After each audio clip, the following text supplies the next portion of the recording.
Hi, welcome back to the Rev War Room. Whew, am I mad today? I've spent most of my day today reading a thesis that was written, and I kept circling information that I would get to that I was like, this is not quite right.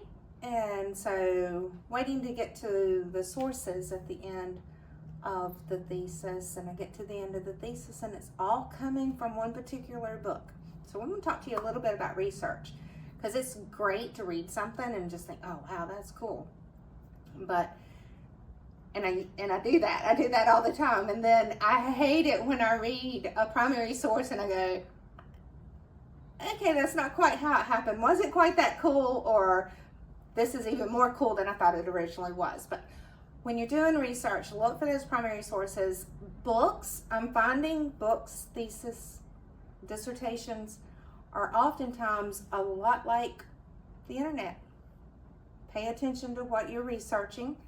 I spent, like I said, all day so far today, and it is now 3:20 in the afternoon, reading a thesis and circling things that were like blatantly not correct about the Revolutionary War as it happened in the backcountry, and particularly in the area of Cherokee County.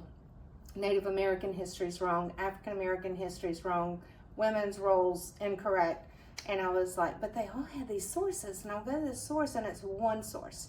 It's a book that was written out of New York in 2019, so it would not be a primary source. Evidently doesn't lead to a primary source, and the reviews made me feel so much smarter than I really am because it was like, this is not history, pay attention to what you're doing.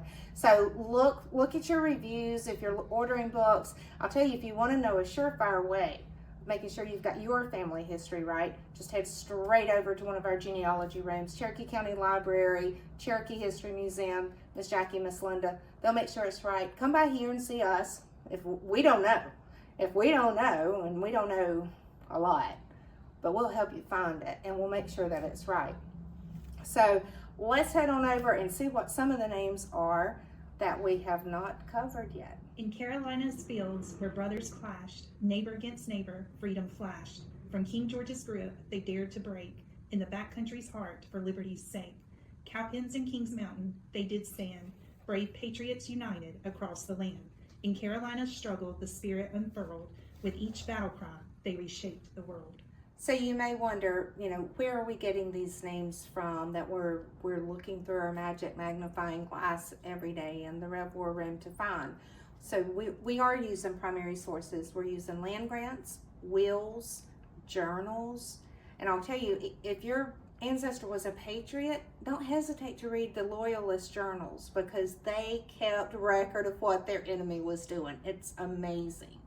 Some of the families that we know from primary sources that we had here in present-day Cherokee County that we haven't talked about yet would include the McKnights, Hardins, Howards, Millers, Houston or Hurston, both names. So the interesting thing is how people spelled, like Colonel Charles McDowell. A lot of his things are spelled McDowell, the way we pronounce it here in the South, but other forms of spelling were M-C-D-O-L-E, McDowell.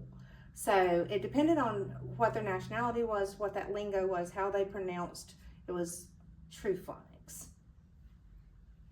Lawson, Baum, Green, Wilson, Jolly, Kilpatrick. I know there's some Kilpatricks in Georgia. A lot of these names are also in Georgia. And one thing that we are finding is after the American Revolution, a lot of present-day Cherokee County settlers moved into Georgia, Alabama, and Texas and settled in areas there. So you don't necessarily have to be from present-day Cherokee County to have had ancestors that were instrumental not only in starting our county, but in living here during the American Revolutionary times.